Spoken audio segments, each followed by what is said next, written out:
तो ये सारे टेम्पल्स चोला डायनेस्टी के हुकूमत के दौरान बनाए गए। और ये टेम्पल्स जो है, टेम्पल्स की जो ज़मीन, टेम्पल्स के सामने जो बड़ा मैदान वगैरह होता, तो उसमें फंक्शंस वगैरह भी किए जाते थे, कल्चरल फंक्शंस, मैरिजेस वगैरह, और साल में एक मरतबा जो बड़े-बड़े फेस्टिवल्स और बड़े-बड़े जात्रा वगैरह होते हैं वो किए जाते थे। इसके साथ-साथ शिवा की मूर्ति, गणपति की मूर्ति, विष्णु की मूर्ति, दुर्गा की मूर्ति और कार्तिकेय के जो स्टैट्यूज इन्होंने बनाए वो बहुत फेमस, वर्ल्ड फेमस है। और एजुकेशन की जब बात करेंगे तो लोगों को एजुकेट करने के लिए, लोग नई नस्ल को, नई जनरेशन को एजुकेशन देने के लिए इन्होंने अग्रहास बनाए। कहाँ पर? उत्तरामेरूर अग्रहा, ये बहुत फेमस अग्रहा है जो चोला डायनेस्टी के बादशाह ने बनाया था। टेम्पल में भी खुद टेम्पल्स के अंदर भी जो कोर्टयार्ड है वहां पर भी लोग बैठकर एजुकेशन लेते थे, पंडितों के जरिए, टीचर्स के जरिए, लॉयर्स के जरिए, साइंटिस्ट के जरिए, और रिलीजियस एक्टिविटीज फॉलो करते थे। ठीक है, तमिल कल्चर बहुत ज्यादा था। और रामायण पर जो कि कंबा की लिखी हुई है, कंबा जो कि रामायण के राइटर हैं ये, और पेरिया पुराना जो कि सेक्युलर राइटर का नाम है, इन्होंने लिखा पेरिया पुराना। और थिरुक्का देवी जो कि लेडी राइटर है, इन्होंने लिखी जीविका चिंतामणि। ये सारे बड़े बड़े मशहूर बुक्स हैं जो इनके हुकूमत के दौरान लिखे गए।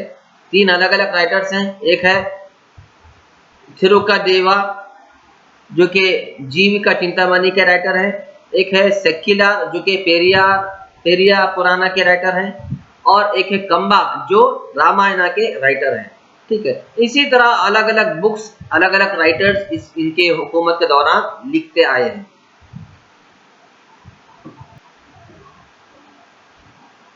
चालुक्यास डायनेस्टी में जब राजेंद्र चोला थर्ड बादशाह बने तो बहुत वीक थे, बहुत, यानी वीक का मतलब ऐसा नहीं कि वो लोग कमजोर थे जिस्मानी तौर पर, वीक यानी बादशाहत कैसे चलाते हैं, किंगडम कैसा रूल करते हैं, उन्हें उसमें परफेक्टनेस नहीं था।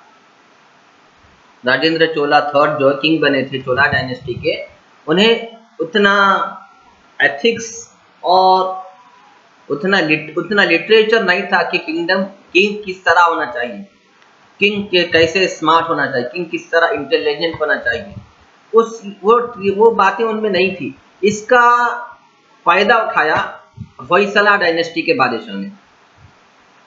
अब देखिए होयसला डायनेस्टी कैसे कायम हुई। ठीक है, एक बहुत बहादुर शख्स था जिसका नाम है साला, SALA, साला।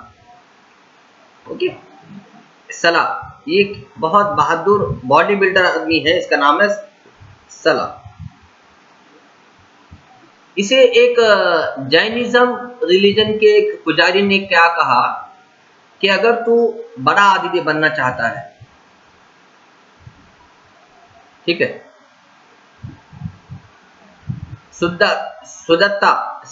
सुदत्ता ये वो आदमी है जो बहुत बॉडी बिल्डर था, बहुत स्ट्रांग था। इसे एक जैनिज्म रिलीजन के एक पुजारी ने कहा कि अगर तू बड़ा आदमी बनना चाहता है तो एक काम कर, अपनी बहादुरी के बल पर एक शेर को मार के बता,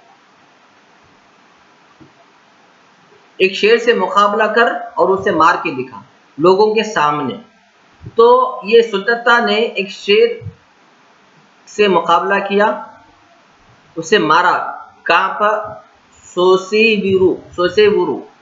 सोसेबुरु विलेज के पास, अंगड़ी, आज जहाँ पर अंगड़ी है मुदगिरी में, चिकमंगलपुर डिस्ट्रिक्ट में मुदगिरी बोल के एक डिस्ट्रिक्ट है, वहाँ का एक गांव है अंगड़ी।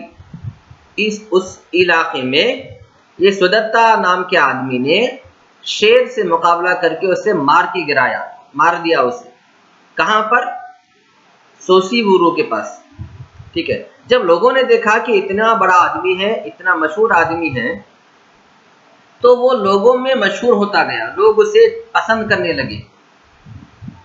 ठीक है, और पसंद करके लोगों ने उसे एक लक़ब दिया। क्या लक़ब दिया? होयसला लोगों ने उसे कहा। होयसला मतलब बहुत बहादुर शख्स, ठीक है। इसने जो है अपनी बहादुरी के बल पर राजेंद्र चोला थर्ड को पर हमला किया। इस बॉडी बिल्डर था, अपने साथ एक आर्मी इसने बनाई, अपने एक साथ एक आर्मी क्रिएट किया, इसने एक मिलिट्री बनाकर राजेंद्र चोला थर्ड पर, उसके महल पर, उसकी हुकूमत पर हमला करके उसे मारा। उसके बाद चालुक्य डायनेस्टी के ऊपर होयसला डायनेस्टी इसके नाम के ऊपर शुरू हुई, ठीक है, इसके नाम पे शुरू हुई। इसके बाद से एक सिलसिला शुरू हुआ होयसला डायनेस्टी के अंदर बादशाहों का। These kings made significant contributions to literature, irrigation, art, architecture and education. ये होयसला डायनेस्टी के बादशाहों ने लिटरेचर में यानी अपने साहित्य में और एजुकेशन के फील्ड में और आर्किटेक्चर में और खेती बाड़ी में बहुत सारा योगदान दिया, जैसे कि बहुत सारे बादशाहों ने भी किया है। विष्णुवर्धना इस डायनेस्टी के बहुत इंपॉर्टेंट और बहुत मशहूर किंग गुजरे हैं, ठीक है। जैसे कि लास्ट डायनेस्टी में हमने पढ़ा चालुक्य डायनेस्टी में कि राजा वन वो ब्रेव बहुत मशहूर बादशाह गुजरे। इसी तरह होयसला डायनेस्टी के बादशाह विष्णुवर्धना बहुत प्रोमिनेंट, बहुत मशहूर, बहुत फेमस बादशाह गुजरे हैं, ठीक है। अब क्योंकि ये बहुत फेमस थे तो लोगों ने उन्हें एक लक़ब दिया। क्या लक़ब दिया? गंगावादी। लोगों ने उन्हें एक लक़ब दिया और लक़ब देने की वजह से वो खुश होकर क्या किए? गंगावादी पर अपना कब्जा जमाए। किसने? विष्णुवर्धना ने, ठीक है। Who came after रूपाकमा, इरयंगा एंड बल्लाला। ये विष्णुवर्धना बादशाह कब बने? पहले तो सुदत्ता बादशाह थे, उसके बाद ये रूपाकमा और उसके बाद इरियंगा, उसके बाद बल्लाला बादशाह बने। इनके बादशाह बनने के बाद विष्णुवर्धना बादशाह बने, ठीक है। इनके विष्णुवर्धना जब बादशाह बने तो इन्होंने गंगावादी पर हमला किया, चोला डायनेस्टी के जो कि चोला डायनेस्टी के कब्जे में थी। और इस हमले की वजह से, चोला डायनेस्टी पर कब्जा करने की वजह से लोगों ने उन्हें एक लक़ब दिया। क्या लक़ब दिया? तलाकाडु गोंडा।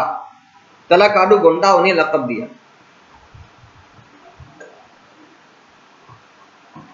इतनी बड़ी कामयाबी को सेलिब्रेट करने के लिए गोंडावादी पर कामयाबी हासिल करना वो बहुत बड़ी बात थी, क्योंकि चोला डायनेस्टी के कब्जे में था वो शहर। उस शहर पर चोला डायनेस्टी के बादशाह से लड़के झगड़ के जंग करके उस शहर पर कब्जा करना बहुत बड़ी बात थी, और उसमें वो कामयाब हो गया था विष्णुवर्धन। इस कामयाबी को सेलिब्रेट करने के लिए उसने एक बहुत बड़ी पार्टी रखी। पार्टी के मतलब उसने एक बहुत बड़ी टेंपल बनाई, ठीक है, कीर्ति नारायण टेंपल। कहाँ पर? तलाकाडु में और चन्नकेश्वर टेंपल बेलूर में। दो टेंपल इसने तामीर करवाई, कंस्ट्रक्ट करवाई अपनी कामयाबी की खुशी में। कहाँ पर कंस्ट्रक्शन करवाई? तलाकाडु में और चन्नकेशवा में। कीर्ति नारायण टेंपल, दो अलग अलग टेंपल इन्होंने बनाई। He tried to expand his kingdom but was defeated by Chalukyan king Vikramaditya 6।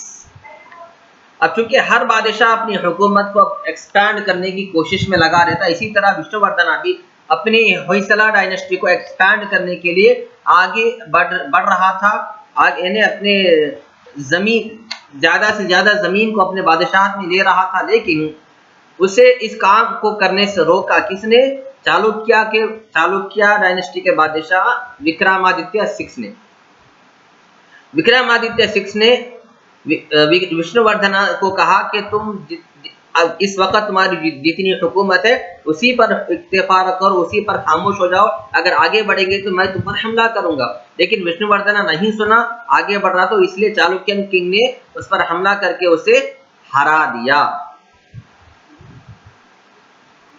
ये होयसला डायनेस्टी जो है, बल्लाला थर्ड जब बादशाह बना तो इसके बादशाह बनने के बाद विजयनगरा एम्पायर के बादशाह ने इस बल्लाला थर्ड पर हमला किया और इसके हुकूमत पर कब्जा किया। इस तरह होयसला हुकूमत एंड पे हुई, खत्म हो गई और वहां से विजयनगर एम्पायर शुरू हुई।